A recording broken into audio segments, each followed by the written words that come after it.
Good evening, Sam Tolbert, Sound of Joy Music Services, stmusician.com. It's very rare when I do a live session where I'm going to show some of the tips and techniques to playing gospel piano. So as you're coming in, I'll give a few others a chance to come in.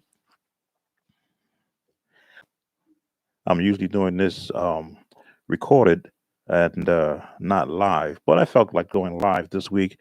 I've been, like a lot of us, sheltered in place. So I haven't really done much music. How you doing, Christopher Ward? Good to see you.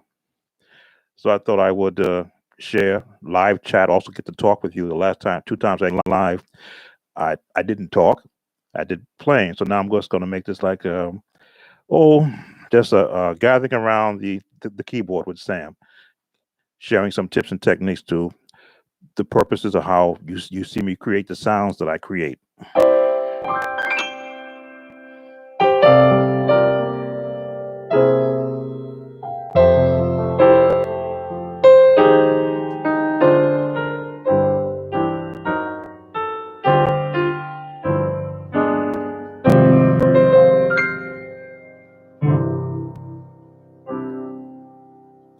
So as others are coming in, got 3 so far.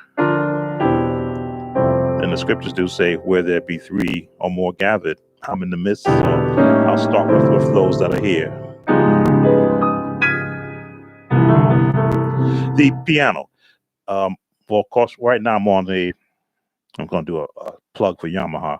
On the Yamaha S70XS piano, only 76 keys, but enough for me to be able to get the real feel of a piano and be able to disseminate how a piano should sound based upon how it should feel. So the keys are very good. I have a setting of natural grand. There's a natural studio grand. Let me see, what's the other sound? Natural grand. Oh, the full concert grand is the one I love when I'm actually playing because it's got a much fuller sound.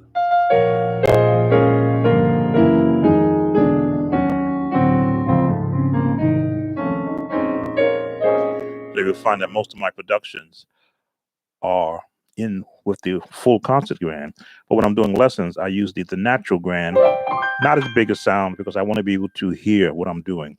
The good part about playing piano is that it's you and the instrument. Now, some musicians love to layer their sounds. I don't, because I want to, if I'm playing piano, I want to hear piano. I want to feel with actual weighted keys of the piano feel.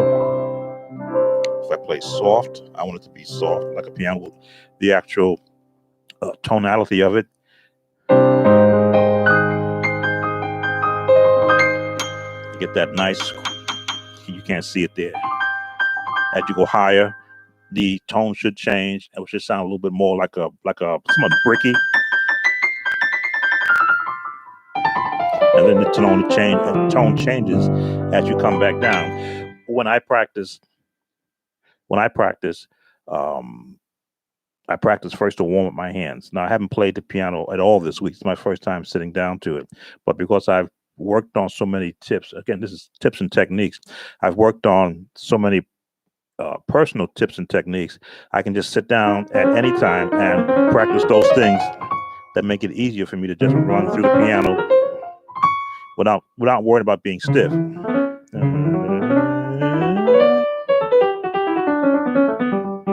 In every key.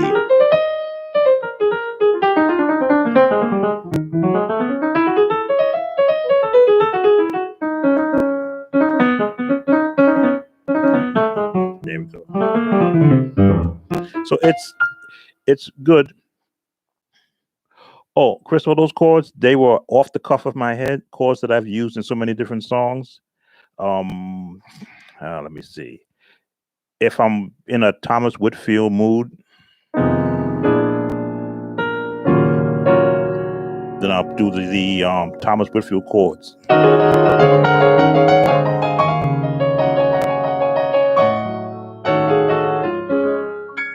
If I'm in a Richard Smallwood mood, then I'll do the Richard Smallwood chords.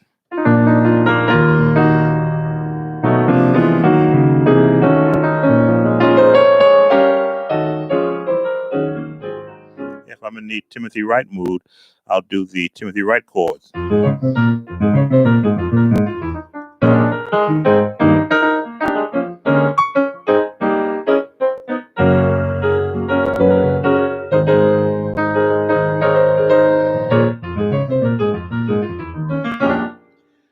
If I'm in a Chicago Mass Choir mood, then I'll do the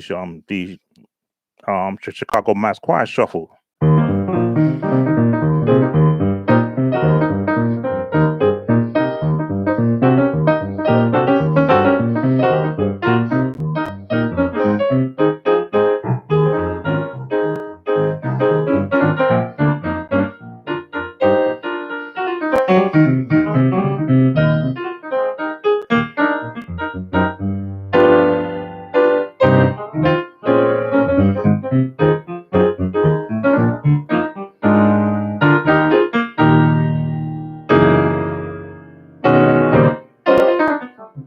So it's all dependent upon what mood I happen to be in at that time. If I'm in a trying to think of his name now, it's tip of my tongue. Oh my goodness. For organ starting out, you should play the same chords that's in your right and left hand. Hello, Elisha. I'm glad you said that. Organ is a different animal, and I always say an organ player should start on the piano first, just so that you could learn placement of your hands. An organ gives you the ability to hold notes where a piano player will play their notes, and as you can see, the notes fade out after time. With an organ mode, which I'll show you, as long as your hands stay pressed, the sound stays there. That's the advantage an organ player has. So an organ player can hold notes on a chord and work around it where a piano player has to constantly keep on playing. Let me demonstrate that in my organ mode. There we go. Let's get the one I like to use.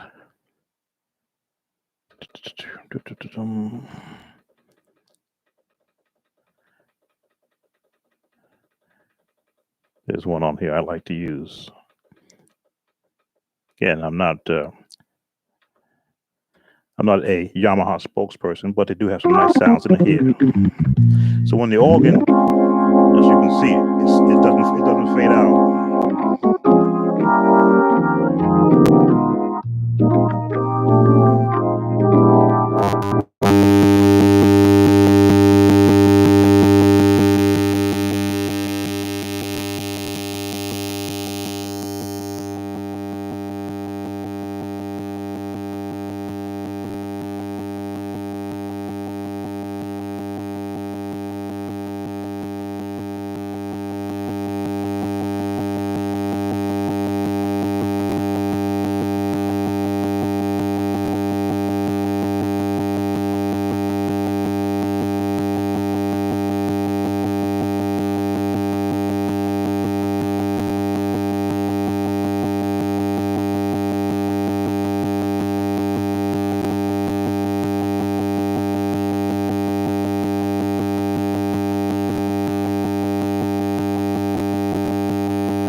Can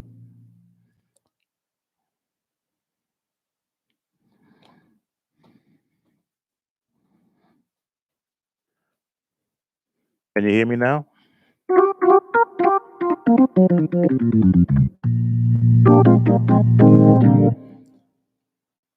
Okay. Sometimes I have to reset my mixer. It's an old one.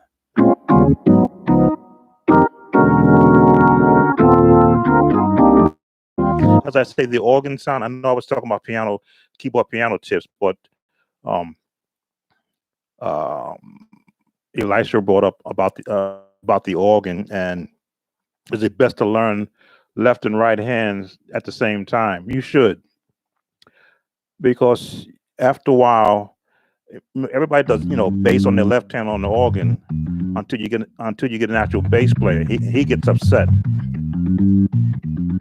But if you got your hands syncopated with being able to play whatever notes you're doing on your right hand, just to as a support. We all learned, for those that did take formal lessons. Let me see, what's that now? No, not what that one. I'm trying to think.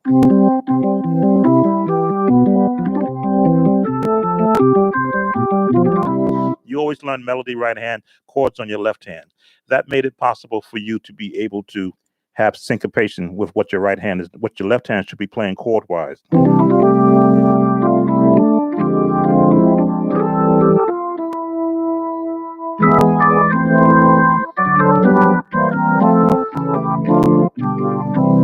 I trained my left hand to work seamlessly with my right hand, so that, and usually they have barriers. Middle C being the middle on an organ, middle to be middle C on a regular organ. The left hand has domain everything below middle C. So if I'm going to be at middle C, there might be a fight here. Depending upon what chord I'm playing, that's who wins the fight here. Could be here if I'm doing.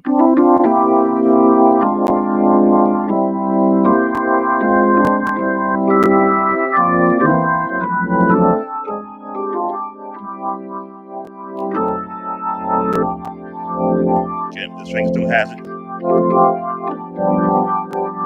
And then let's go. So I can swing down here. But this is the break point. It doesn't go up here unless, of course, I'm just doing.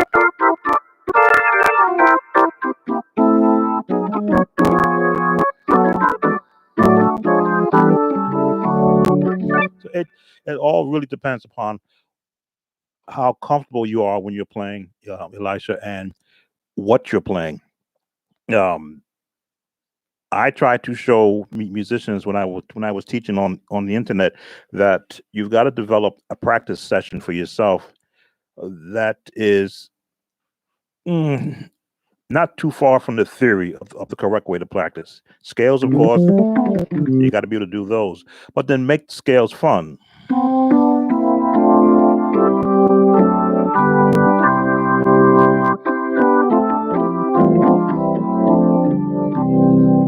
Just did the scale, but I put chords around it.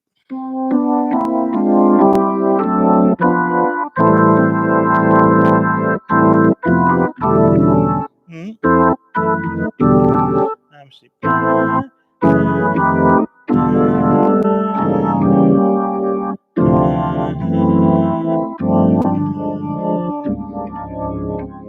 There we go. I probably should do it in the piano mode to give you a better idea what I'm talking about. When you're playing, when you're practicing, it's good to find what works best for you. So I just did the scales, but I always like to take scales apart.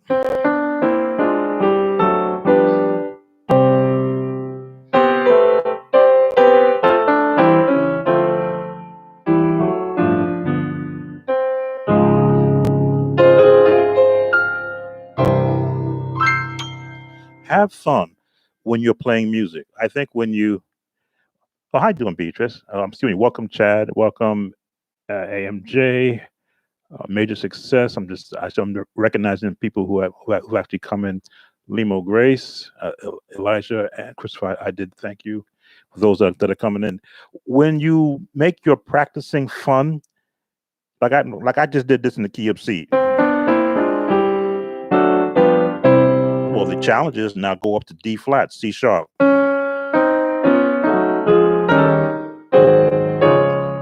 Do the same thing in D.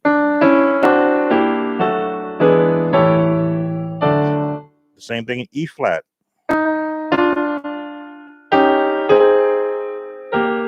Gotta think about it.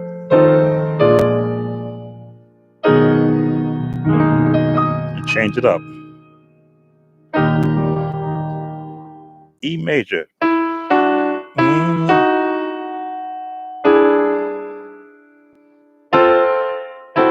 There it is. A. There it is. That thing about music where you invented. Yes, you take what someone has, scripted out for you. I'm trying to think, do I have that book here? I have several books of scales that if I want to sit here and play every scale imaginable, I can sit and pull those books out and do that. But I like to be able to become inventive in what I'm doing. And playing scales is just the opening door to practicing. As you can see, I can skip them if I have to, but in some way, somewhere in my playing, I'm going to pull it out because sometimes I might want to just do a run. Well, I can't do that without doing scales. I can't do that if I haven't practiced scales because that is a scale.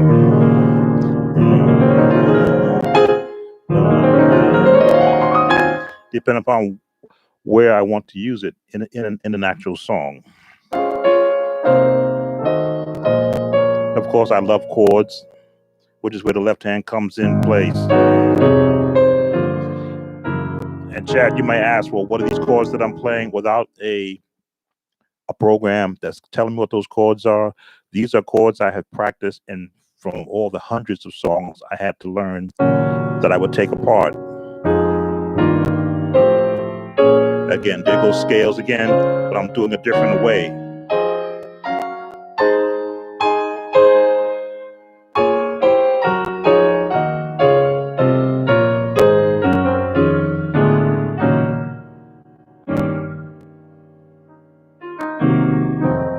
Turn around.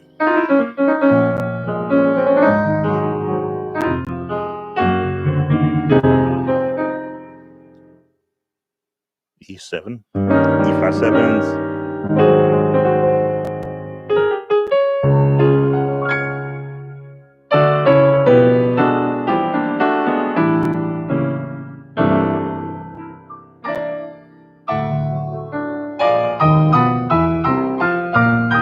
Missed it. Trying to do my, I do seventh chords as just as a practice. I gotta think.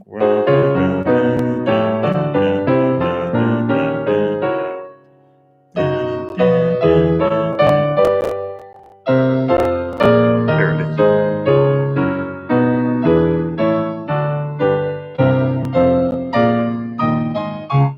Just as a practice. Again, anything that's going to help you in your quest or your journey to understand what is this thing we call music. From a actual piano standpoint, the better tuned and the better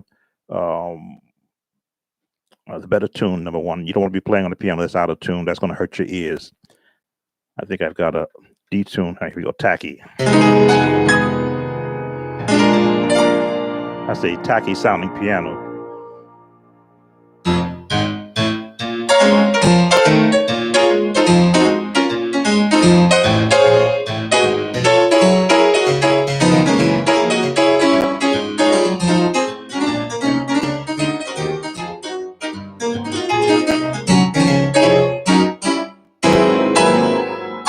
That's a tacky piano sound that's on this keyboard. But ragtime.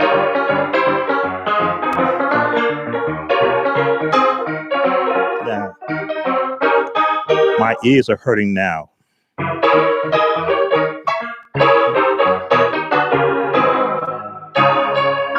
But if I had to create a sound, or if I had to create a track using that sound, I would suck it up.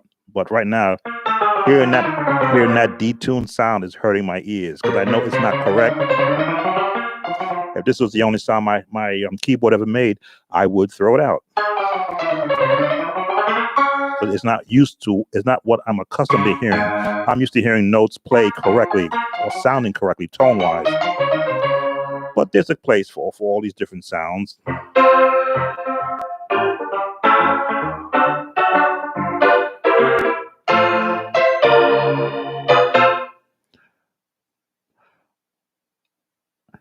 I know quite a few songs. Sometimes I forget them. How can I limit that much as possible?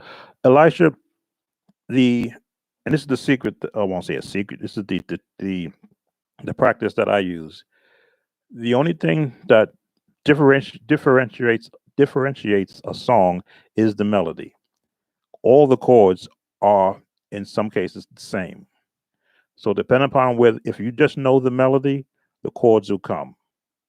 There were a lot of songs that I played in my past that if you were to call out that song, I'd have to think about where the melody was going, and all of a sudden the chords would automatically jump in my head because they're all relative. A C chord is going to be an E flat chord, an F chord, G flat for the theory people, or F sharp, G.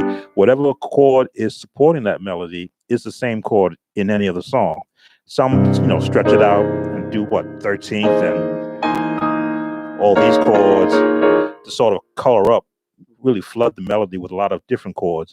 But you break it down to its actually basic, then you'll find that chords used in one song will fit in the one that you're playing. Let's pick the song. Well, I'll say I Surrender All. Let's put it in, we'll put it in F, off key, in F sharp. Let me see.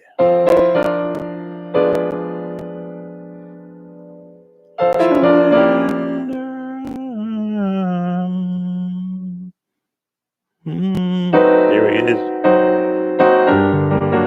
In my head, I had to hear what changes I would have done. If I'm usually I do I Surrender in D flat, but then think about it in F.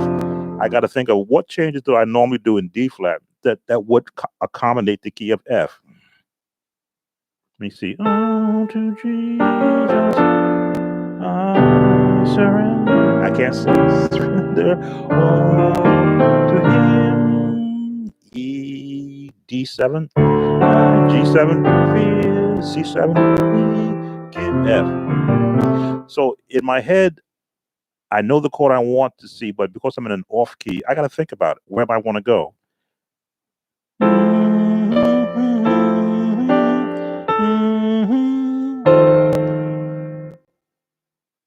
Diminished, right? No. -6. Nope. 6. Yeah, -6. So G7, a C9. To my favorite changes. Don't ask me what this chord name is. I don't know unless I look it up because it's so stretched.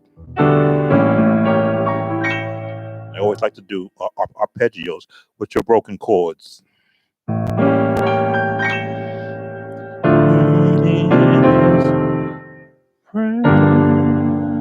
Stay at the head, stay right there. Back to the C9. Diminished.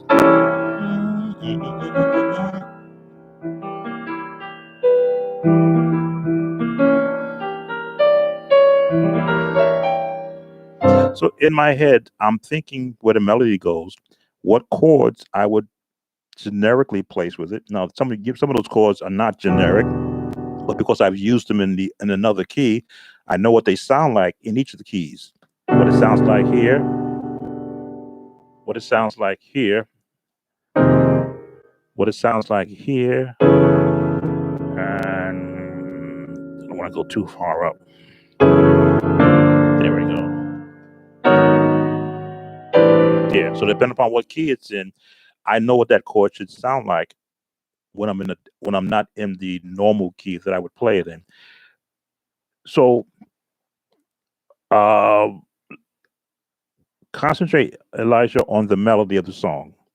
Once you concentrate on the melody, the chords will always follow the melody, no matter what song it is.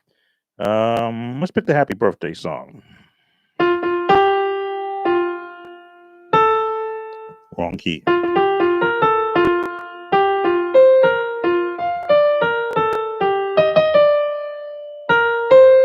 Too high. F.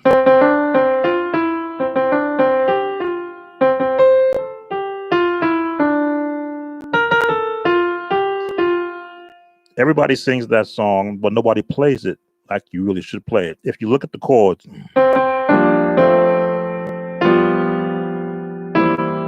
so what? B flat, F, G7, C7, stay in the C7 to the F, F7, back to the B flat 7, or the B flat. I want to say a G diminished. Nope, this is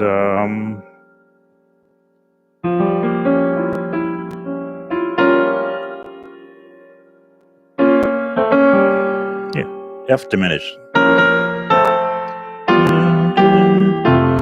If you just practiced a melody to a song, all of a sudden now you'll be able to find chords that will help support that song. Welcome, J-Bo. I play the hymn "What a Friend We Have in Jesus" from the book. How do I give it more of a old Baptist gospel sound? Old gospel Baptist sound.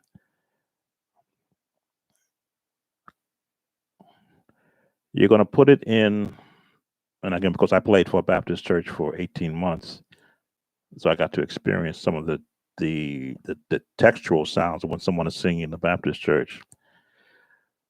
I want to say you put it in 6/8 timing.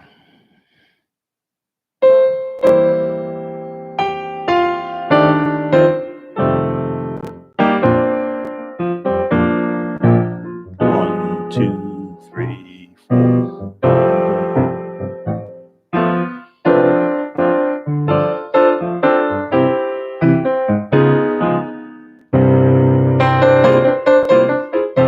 Two, three.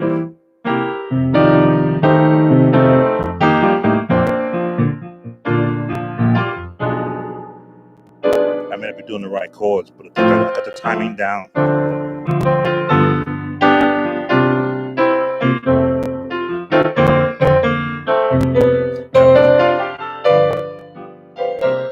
think I got the actual timing down. It's you're actually dragging the song out. Like if I'm doing "What a Friend We Have in Jesus," I'm doing.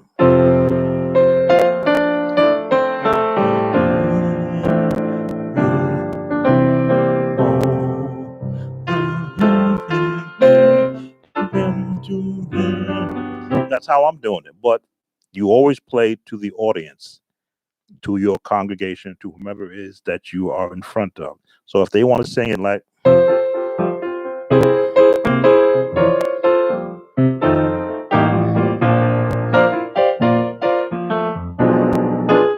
give them this chord, that diminished chord there.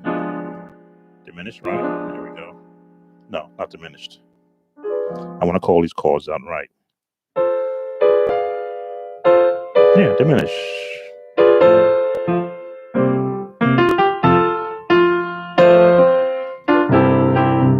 You got to go up here.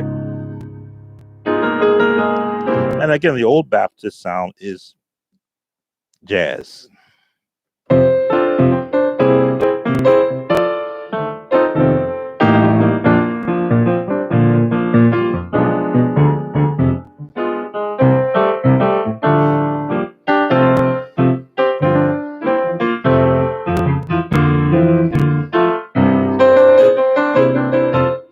You got to have that. And this is a C plus 5, right? C chord plus 5, which means raise the 5th note by half a step to give you that sound.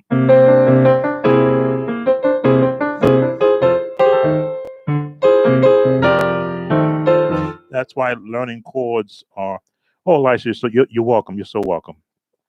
That's why learning chords, I've always say, it's so important because even though this is a C chord, C+5 chord, it's used in the key of F. Why? Because in the scale of F, the scale of C, there's an F.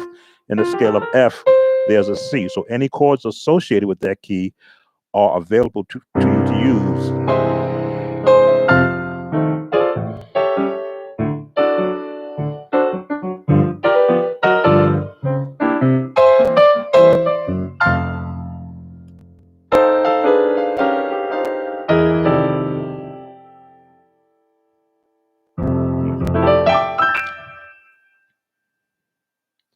Not a problem. Not a problem. This is again this music thing is it's it is magical and science at the same time. Magical that you can create within your own mind what you want to hear, and a science is that you're using tones which are built on a resonating sound. I used to have my tuning kit here. Where is it now? Used to use to tune pianos in the past. A tuning kit, a tuning fork has a, I want to say it correctly, 440, I believe, is for the sound of C, middle C. You have a tuning kit. You hit a tuning fork, and you would put it on the piano, and you would hear that resonate. That lets you know that's where you start tuning your piano. And each pitch has its own resonating sound or frequency. That's the word I want, frequency. And so to be able to interpret all these frequencies that's on a piano or whatever kind of instrument you're playing, that's the magic of music. Because if you don't know how to play, you think this is music, and all of this, it's what they call a discord. Every chord out of place. But the minute you begin to get some theory behind you that says, learn what every note sounds like and where it's placed. We say 1, 2, 3, 4, 5, 6, 7, 1. Well, why is that a 1? Because that's where you started. Octave is 8, but it's really 1. Let me think. Remember right. This is C1, C2, C3, C4, C5, C6. Same C, but in different parts, different tones within the actual keyboard or piano that you're playing on. And once you can manipulate how you want those individual tones to sound like, some you blend, they sound good. Some you blend, they sound sad.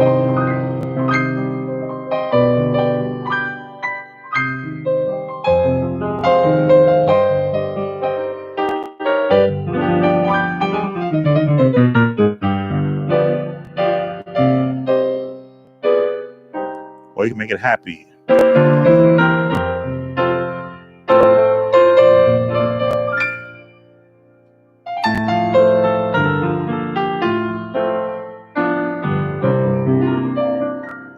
But you determine how you want it to sound. It can sound, really happy. I messed up. There it is. A diminished chord gives you a little bit of the sound of, optimism. But it's going to resolve.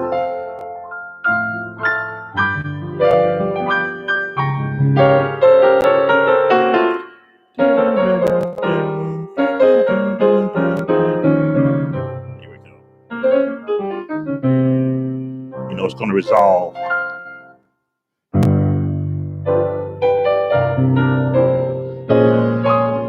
Change keys.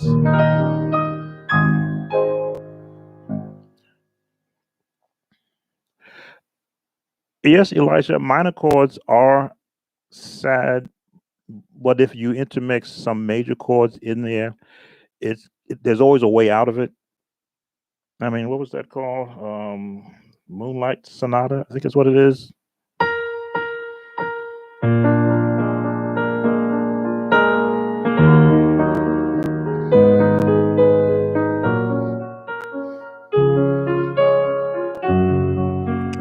I know I'm doing it wrong.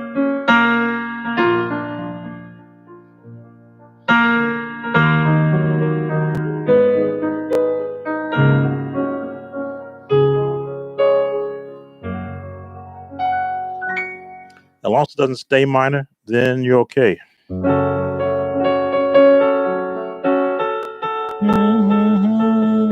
Here it is.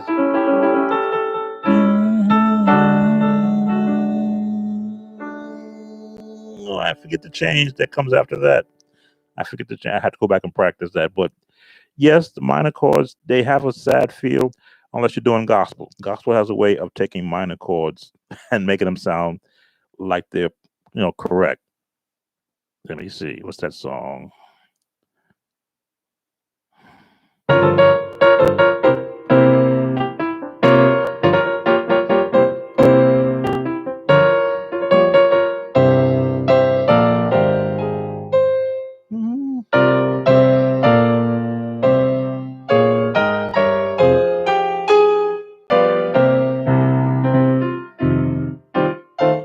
James Hall, God is in control.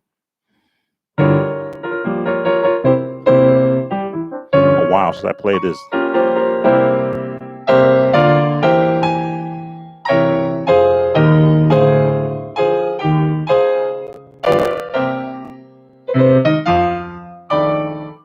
Wow. Oh, wow. But yes, I think because all chords are relative in a sense, you have to learn them all. Because sometimes you need to have a chord that's going to invoke a different emotion out of the listener just to catch their attention.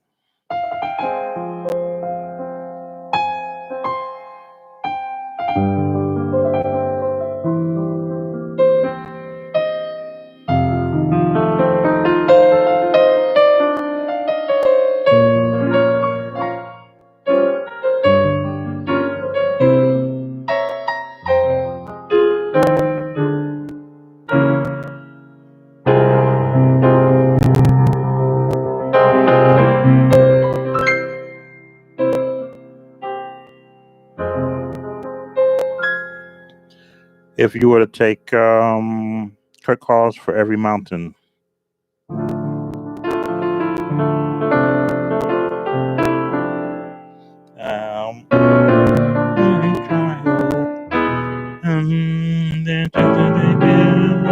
Resolve.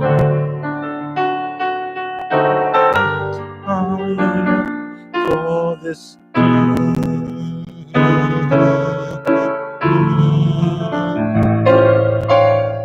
So yes, there are instances when minor chords really can strike an emotion within a person. Why are so many hymns done in A flat? It's the songwriter. If again, I didn't know any of these songwriters. Um, I know in the United Methodist Hymnal, John Wesley is one of the songwriters he's written over 400 hymns or maybe 4,000 hymns. I'm not sure what the number was. He was all over the place with his keys. But I think it was more written to who was going to be singing it. If you had a good singing choir, you can put it in A flat.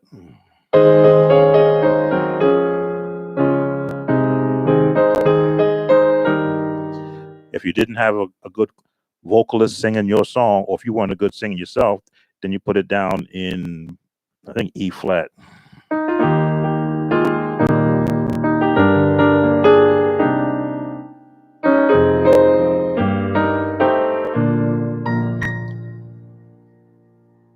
It depends upon who's the person, what key. I know when I'm writing songs, I was always pitching my songs to the voice that I had to what the highest note the actual soprano could sing. And if they couldn't sing my highest note in what I was writing, then I would change the whole pitch of the song. It didn't bother me because I could play the song in any key I wanted to. I was handed words once by a dear woman. She recently passed because of this coronavirus. She handed me words on a piece of paper. I don't have my book that has it in there. And she says, "Well, Mr. Talbot, can you please put these put music to these words. They're from another artist. I go, well, don't you want me to learn the song the way that artist should know? I want to hear how you would put your music to these words. And the words were, I shouldn't forget them. I come to worship and praise your name. I lift my hands to you, your glory to proclaim. In your presence, all my burdens, Lord, all seem to roll away. So in your presence, O Lord, I'll stay. So when I looked at the lyrics of the song, I says, okay, she wants me to put these lyrics of someone else's song into what my notes were. So of course, you go to key of C, where to me every song starts off in a songwriter's head in key of C, because you can that's your highest note, that's your middle note, and you got down here to work with for harmonies. So let me see. I come to worship and praise your name. This is what I was doing. I lift my hands to you in the scale, your glory to proclaim. Left out a insert. In your presence, all my burdens, Lord, all seem to roll away. So in your presence, oh Lord, I'll stay. Now again, I'm not a singer. God forgive me. He didn't give me the voice, but he gave me an understanding of tones. So when I got that part of the song written out, I go, okay, that's a good praise song with a melody. I come to throw a chord in there, worship and praise your name. Again, I'm in this melody of C. So what chords are available to me? Every chord in the melody. I lift my hands to you, your glory to proclaim. Because I knew where the last note was going to end, I knew I had to put a transition chord in there. I lift my hands to you. That chord lets me know I can now resolve into a D7 chord. Your glory to proclaim. Back out. In your presence, all my burdens, Lord. Now I had to give you a gospel turnaround. All seem to roll away. But resolve, because I'm coming back out. So in your presence, oh Lord, I'll stay. So song was born in, I want to say 15 minutes, because I had the lyrics. All I needed was a melody.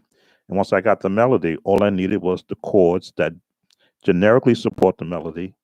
And then I began to add the other feeling chords, the gospel chord, a little bit of a classical chord.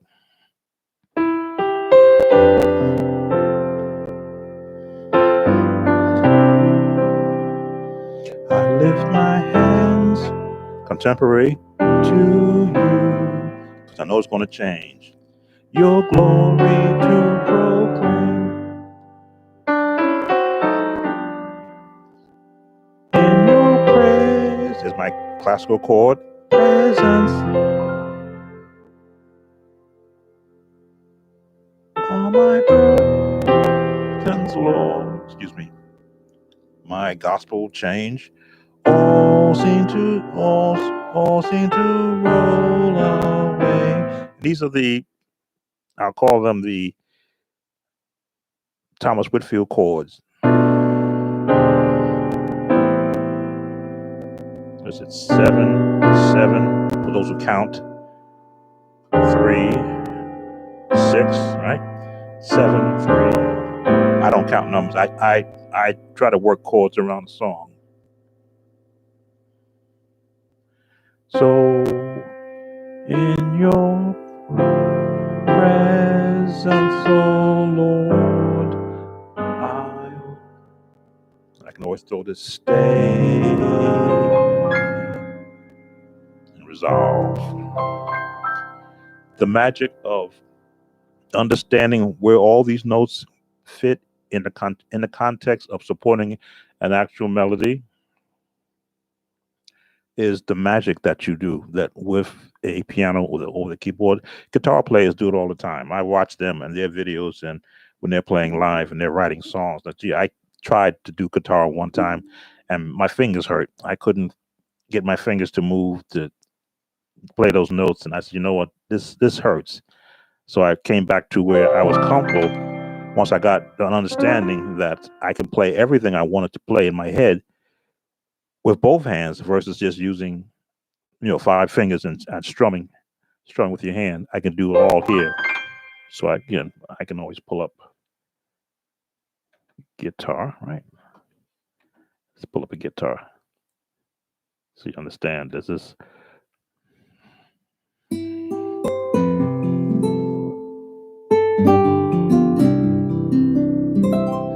I lift my hand to you, the glory to proclaim your presence. All my burden rolls into the way. So with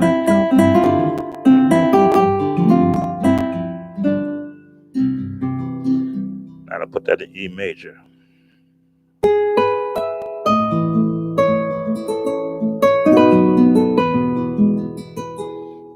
That's the piano. Guitar's natural sound is E major. And you, F sharp, 7, G flat 7.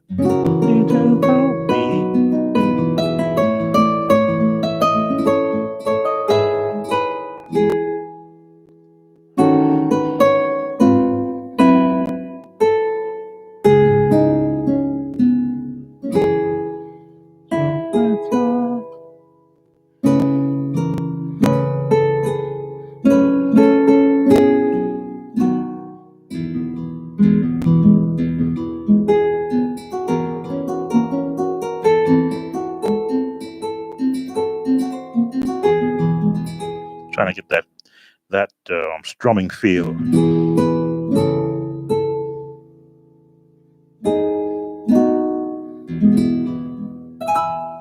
But you can do that with a good keyboard. You can mimic the sounds of other instruments and see what it would have sounded like with a piano player, with a guitar playing it.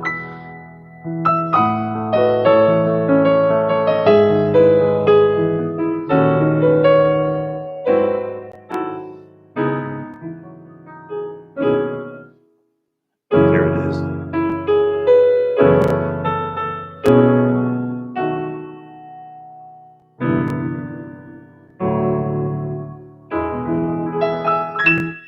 Magic. Questions, please. I sometimes I get caught up when I'm trying to do a session, and I don't. I'm trying to make sure I field all the questions. I hope I covered your question, Jay. But why so many hymns are done in A flat? That was the songwriter's choice, or whoever transcribed the song. Maybe they couldn't play in A major or G, and they were comfortable playing in A flat when they were doing the actual transcribing. I know sometimes when I play hymns and I look at the hymn book, I look for the highest note and I say, let me change the pitch of this song because I can't expect congregations to be singing all the way up here. Again, that's just my natural ear, not my singing ear. My natural ear knows at what point soprano voices are screaming. Anytime you get them above um, D flat, above middle C, they're in that range of actually screaming. So I go, okay, take it down 1, take it down 2, take it down 3, so that when they are singing, they are not forced in their singing. Total praise is where you got everybody screaming in total praise, but they come down quickly.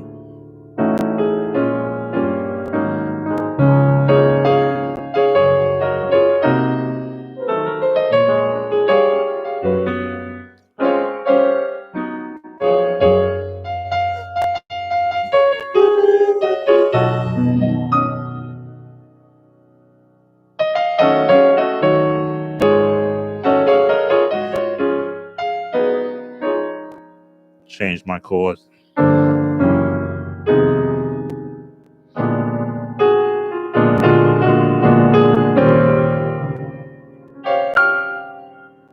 I take license at times to change an artist's song, because if I feel like I want to use those chords, keeping the melody, of course, in place.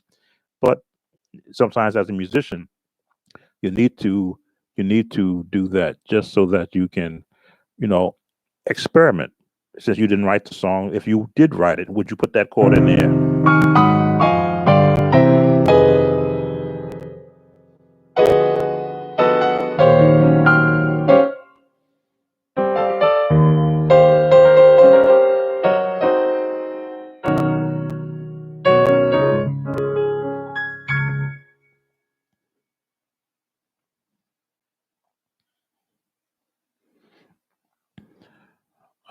Let's see. I'm trying to think, what key have I not been in? I've been in G flat, F sharp, which took me the longest to learn because the fingering was crushing me. Trying to figure out how can I land on these keys, on all the black keys, you might say. How can I land on them and not miss?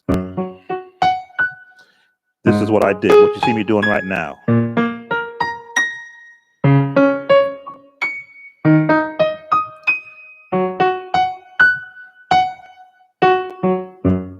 I would look at it, visualize it, and aim for it. So if I want to go B flat, E flat, D flat, G flat, B flat, E flat, A flat, D flat, I could visualize where it's at, and my hands would know how to get there. So if I wanted to do a run, and practice, of course.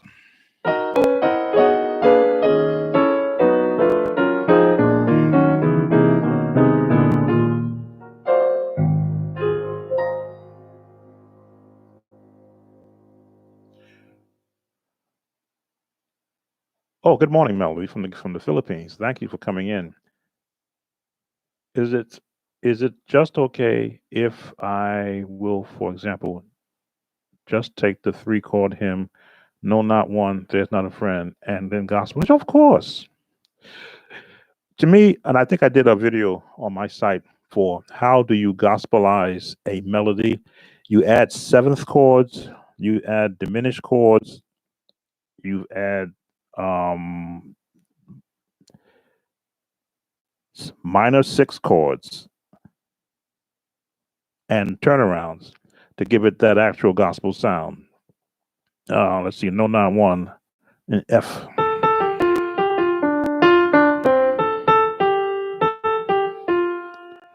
And of course, the actual spacing or the actual rhythm of the song.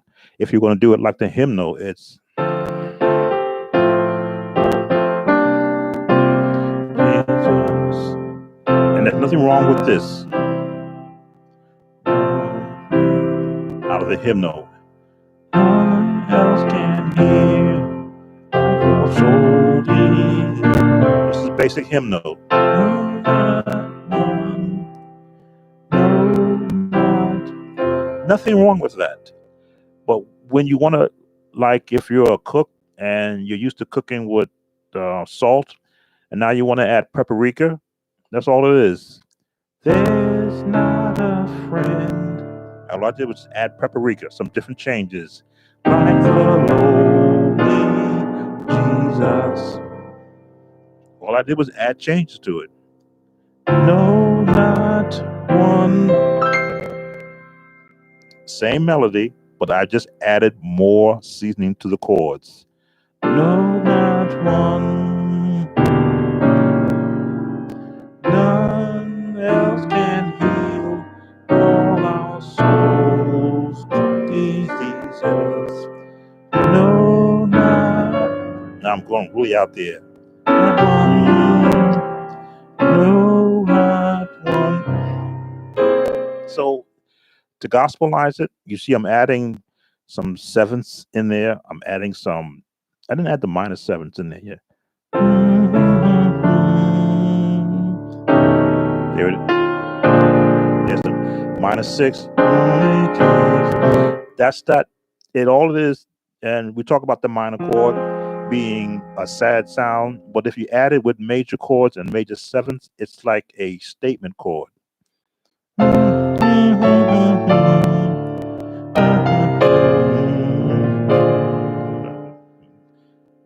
-6, F -6, right? Inversion,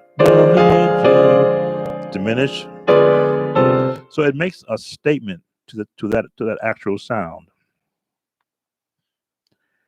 It makes a statement to that sound. So if you want to gospelize any song, basic chords, add a seventh. There's a seventh. There's a minor. There's a +5. There's your -6, and your diminish and result. But you always got to come out of it. You can't stay in the minor. If you stay in that minor chord, it's going to sound. It won't sound right. It's like adding too much seasoning in your soup. You're throwing in the basic melody, your basic chords. Nothing wrong with it. Now you're going in. Now you're adding more to it. Melody stays the same.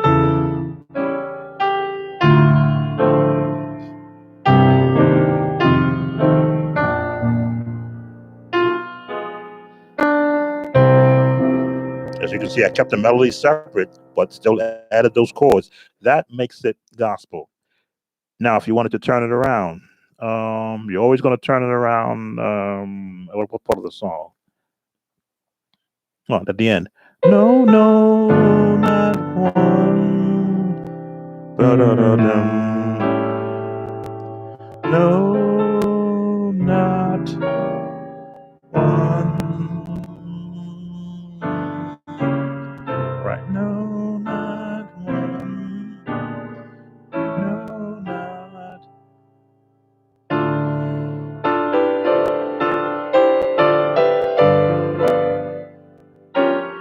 But you always come out of it. And the chorus is done the same way. Jesus knows all about how strong it is. He will guide the day is done. This is my Andre Crouch turn. There's not a friend like the Lord. And again, just throwing chords in there to support the melody. Lord, only Jesus. And then come out. There's your seventh. There's your seventh. Again, supporting the melody. No, not. There's a G7th into a C7th. Why G7th? Because G is part of the F scale, which means you can use the chords that are in the G family of chords.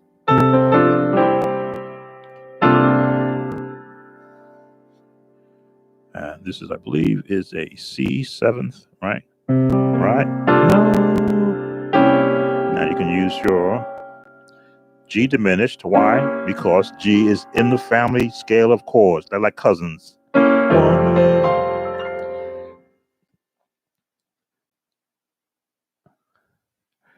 And with the hymn, There's Not a Friend, I always use what I call a swing bass bounce. Bounce in gospel is against jazz. Let's not, try to muddy the waters too much and give it something that it's not. When your jazz is, you get a lot of walking.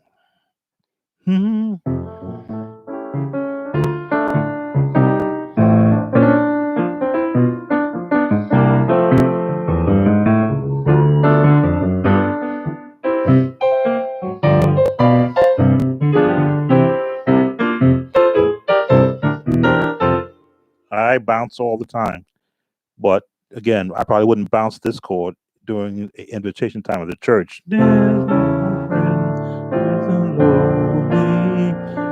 Because I say it's a time and a place for everything, but if you were doing a concert, you do whatever you want with a song then.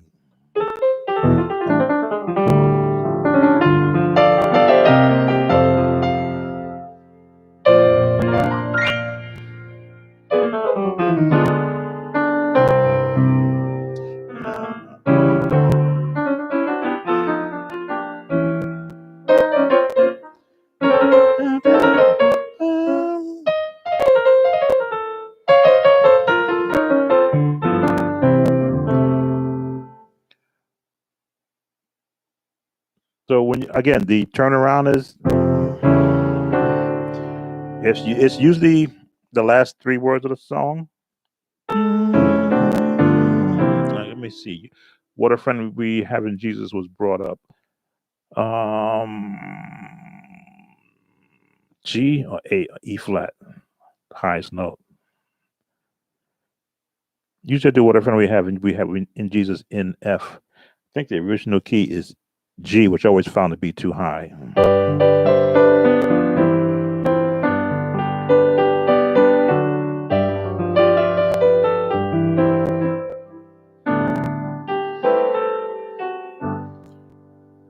So we'll stick with it. So if you want to do the turnaround and what a friend we have in Jesus, because the chorus ends the song.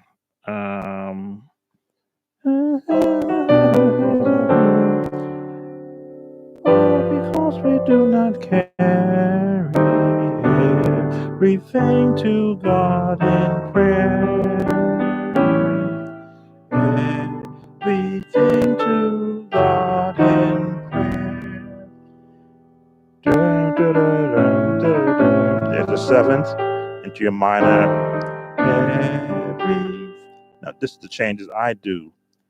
To God in prayer. Everything to God in prayer. So every note in this melody, let's just say every chord in that melody is open to me.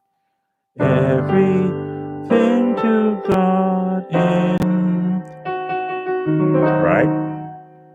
F sharp in this case, because it's G is the pitch we're in. In prayer, resolve. There's my minor, C minor 6. Why? Because C is in fourth note in the G scale. Everything to, now I can change God in prayer.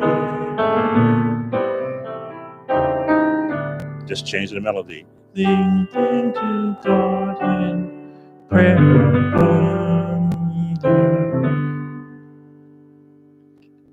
Elijah, you brought up E suite, I know. Let's go to G flat. E suite.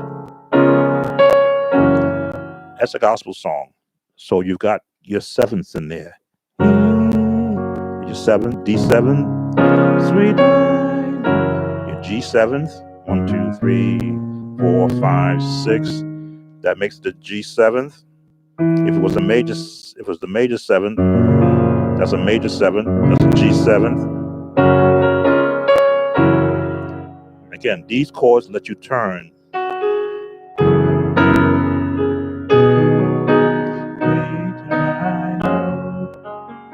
And then change. Here's your minor. Storm clouds. Diminish. There's your minus again. But you got to resolve into a 7. A G7th. A flat 7th, rather, right? No. A flat 7. Right, there we go. The chord names that I'm calling out, sometimes I get them crossed because I'm playing so many chords around them. I don't stay there long enough to give it its right name because I already know where I'm going to go. I'll tell the world. Walk up.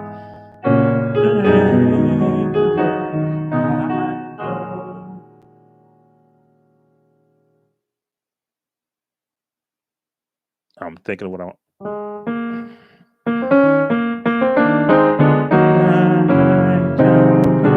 save. Diminished. Don't have to, and just go straight. And he's sweet, I know. Now, I went to G flat for one reason, to show you that practicing, finding where my notes are, made me more comfortable to playing any song in any key.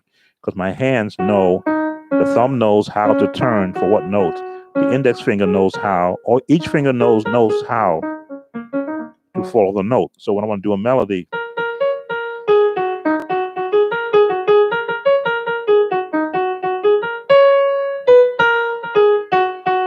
So I know there's only one note that's not a black note.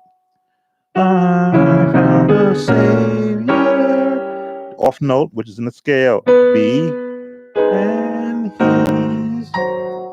I don't have to worry about that note anymore. Sweet, except for down here. I know.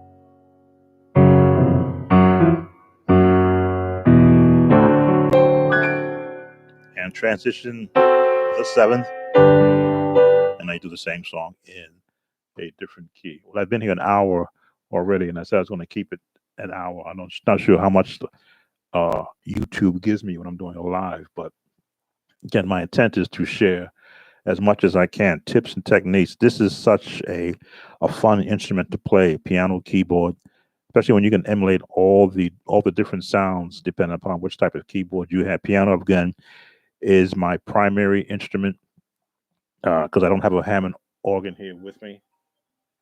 Of course, somebody's calling me on my phone. They're going to have to wait till I'm finished. But I find it. Why do people want me when I'm busy doing something? 1 second.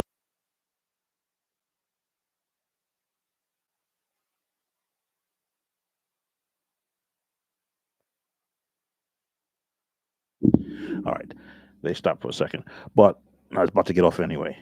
But playing the keyboard, the piano is such a it is a tremendous feeling when in your mind you can create something and sit down to an instrument of your choice, be it piano, a flute, or trombone, or saxophone, clarinet, strings, instruments, a clarinet. I said clarinet already. Oboe. These are all the instruments that I'm used to having around me as a young musician in high school band, and you can create music that you hear or read off music that you've read from someone else. Oh, you couldn't find it because of the diminished Elisha on He Sweet I Know. The diminished chord always fits as a chord to actually emphasize. Do you happen to still have your old Gospel Bounce DVDs? So say, yes, Chad, I still have them. I have about I want to say about 35 different DVDs. I'd often thought of making them available. They're so old now, in the sense that if I were to redo them, I would change a lot that's in there, a lot of the concept and the approach to it. But I have every DVD lesson that I created back in my instructional days. If you want a listing of what do you have, you can email me at soundofjoy123@gmail.com. That's my Gmail um, site, and I can at least send you a catalog of what I still have.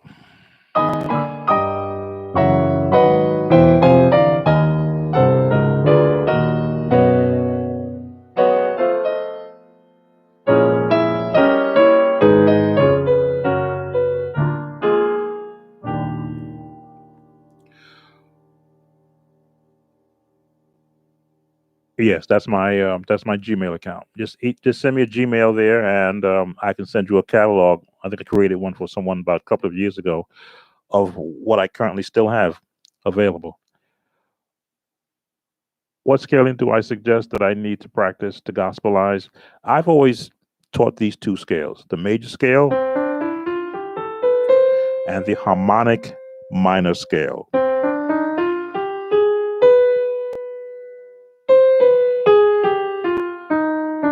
Now, some might say that sounds like maybe an Arabian scale.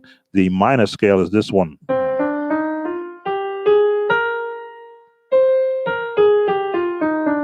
But I always taught the harmonic minor scale because where the chords lead you. And what I've often said, that a scale helps you build the chords, because every chord you play is a scale minus all the notes you're playing.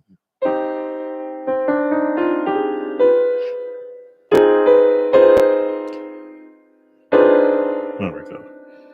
That's the. There it is.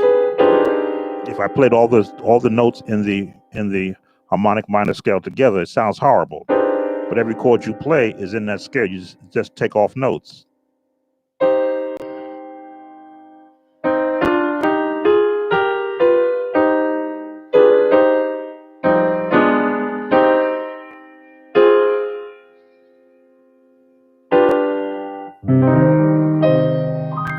but that would be have to be a whole different lesson. I think I've got a lesson of the on here of chords in the key of C. I think I have two of them that are on here, just so you can look at and see how many chords there really are out there. That you don't use them all, but you use the ones use them to support whatever melody that you're playing. If you're playing a happy melody, then you're not using this note. You're not using a minor. If it's a happy melody, you're only using that one if you want to create a statement.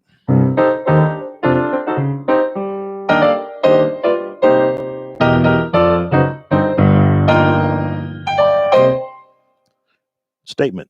If you want to be happy, and still you can make a statement still with the major scales chords, not the minor ones.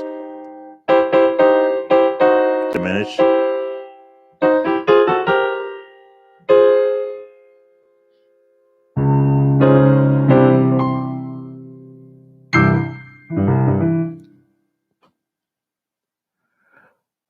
But I think I'm gonna stop right here. It's an hour and 13 minutes. I don't want YouTube to end my stream.